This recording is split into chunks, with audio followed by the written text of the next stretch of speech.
একমাত্র ছেলের স্কুলের যাতায়াতের জন্য উপহার হিসেবে সাইকেল কিনেছেন বাবা, কিন্তু ঢাকা থেকে সে সাইকেল গ্রামে নিয়ে যেতে লাগবে বাড়তি ভাড়া। আব্দুল্লাহপুর এসে আমার কাছে সাইকেলটার দাম টিকিট চাইলে 2000 টাকা, আমার কাছে আছে 2200 টাকা। একদিকে ছেলের স্বপ্ন পূরণ, আরেকদিকে আর্থিক সংকট। বলছি গাইবান্ধার মোহাম্মদ রাজুর কথা। ঢাকার নাখালপাড়া লুকাস মোড়ে গত 15 বছর ধরে রিক্সা চালান তিনি। ছেলের স্বপ্ন পূরণের জন্য কয়েক মাস আগেই কিছু টাকা জমিয়ে কেনেন একটি সাইকেল। এবার ঈদে বাড়ি ফেরার পালা। আসলেন বাস টার্মিনালে, খোঁজ খবর নিয়ে জানলেন সাইকেলটি গাইবান্ধা নিতে খরচ লাগবে 3000 টাকা। এরপর পকেটে হাত দিয়ে দেখেন আছে মাত্র 2200 টাকা। এই টাকা খরচ করলে পরিবারের জন্য কিছুই থাকবে না। ছেলের হাতে সাইকেল পৌঁছাতে হবে সেই হিসেব কষতে রিকশা চালক রাজু পুরো ঝুঁকে নিলেন 2 পায়ের উপর।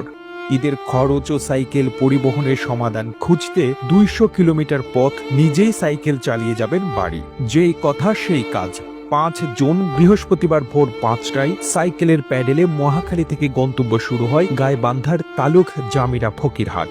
সেখানেই থাকেন তার স্ত্রী, এক ছেলে ও 2 মেয়ে। পথে 3 বার 50 টাকা করে কিছুটা পথ ভ্যানে চড়েছেন রাজু। যমুনা সেতুতে সাইকেল নিয়ে পার হওয়ার অনুমতি নেই, তাই একটি মিনি ট্রাকে 100 টাকা দিয়ে সেতু পার হন। ট্রাকটি গাইবান্ধার দিকে গেলেও বেশি ভাড়া দিতে না পারায় নামিয়ে দেন রাজুকে। টানা 21 ঘন্টা সাইকেল চালিয়ে যখন বগুড়ায় পৌঁছান তখন মধ্যরাত। ঠ্যাঙ্গামারা এলাকায় চলছে সেনাবাহিনীর চেকপোস্ট।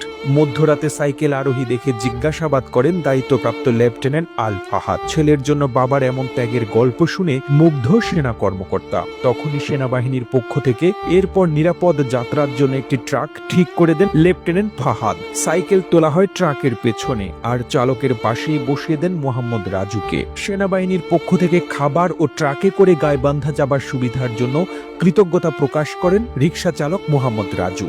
প্রতিবেদনটি তৈরিতে তথ্য ও উপাত্তের সাহায্য নেওয়া হয়েছে বাংলাদেশ প্রতিদিন নামক সংবাদপত্র থেকে। আর এতক্ষণ আপনারা সঙ্গে ছিলেন বিশ্ব বাংলার। সেই সঙ্গে আপনি বাংলাদেশের কোন জেলা থেকে এই ভিডিওটি দেখছেন আমাদের কমেন্ট করে জানান। আমরা পরবর্তী ভিডিওতে আপনাকে ধন্যবাদ জানাতে ভুলব না। এতক্ষণ বিশ্ব বাংলার সাথে থাকার জন্য অসংখ্য ধন্যবাদ।